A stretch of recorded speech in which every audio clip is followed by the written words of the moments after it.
पिछले श्लोक में श्री भगवान ने हमें बतलाया कि जो सांसारिक भोगों से आसक्ति रहित होकर अंतःकरण के सात्विक सुख भोग में भी नहीं रुक जाता, वह आत्मा के अखंड आनंद को प्राप्त करता है।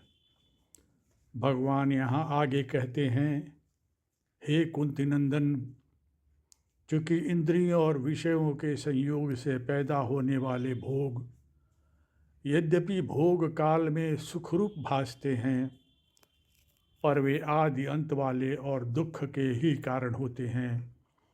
अतः विवेकशील मनुष्य उनमें नहीं रमता।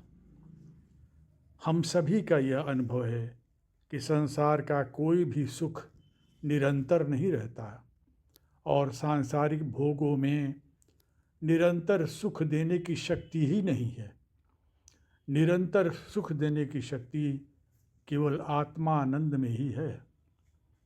सांसारिक सुख मिलने और बिछुड़ने वाला है, इसलिए विवेकी पुरुष सांसारिक भोगों में सुखी और उसकी अप्राप्ति में दुखी नहीं होता।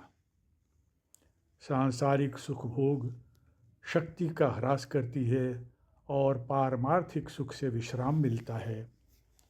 जब मनुष्य को नींद आती है तब वह बड़े से बड़े सांसारिक सुख का भी त्याग करके सो जाता है।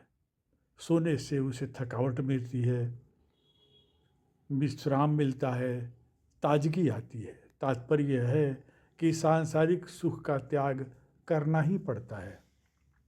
अगले श्लोक में श्री भगवान बतलाते हैं कि जो मनुष्य शरीर के नाश होने से पहले ही काम क्रोध से उत्पन्न होने वाले वेग को सहन करने में समर्थ होता है, अर्थात काम और क्रोध को जीत लेता है, वह नर योगी है और वही सुखी है। यहाँ एक गहरी सीख दी गई है कि साधक को जीवन में काम क्रोध आदि विकारों को निश्चय ही सहन कर लेना चाहिए, अन्यथा काम क्रोध आदि की वृत्ति उत्पन्न होते ही साधक तदनुसार क्रिया करने को बाध्य हो जाता है।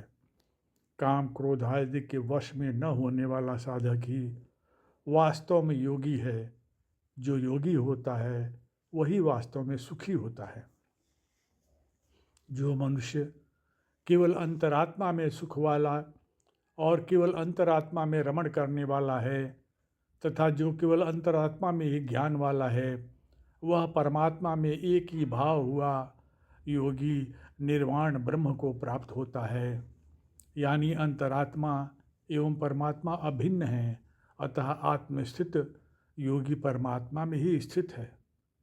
अगले श्लोक में श्री भगवान कहते हैं, ज्ञान से जिनके संपूर्ण संशय मिट गए हैं, जिनके सारे पाप नष्ट हो गए हैं, जो संपूर्ण प्राणियों के हित में लगा है तथा भगवान के ध्यान में जिसका चित्त एकाग्र है, ऐसा विवेकी साधक निश्चय ही शांत है, ब्रह्मवेत्ता है।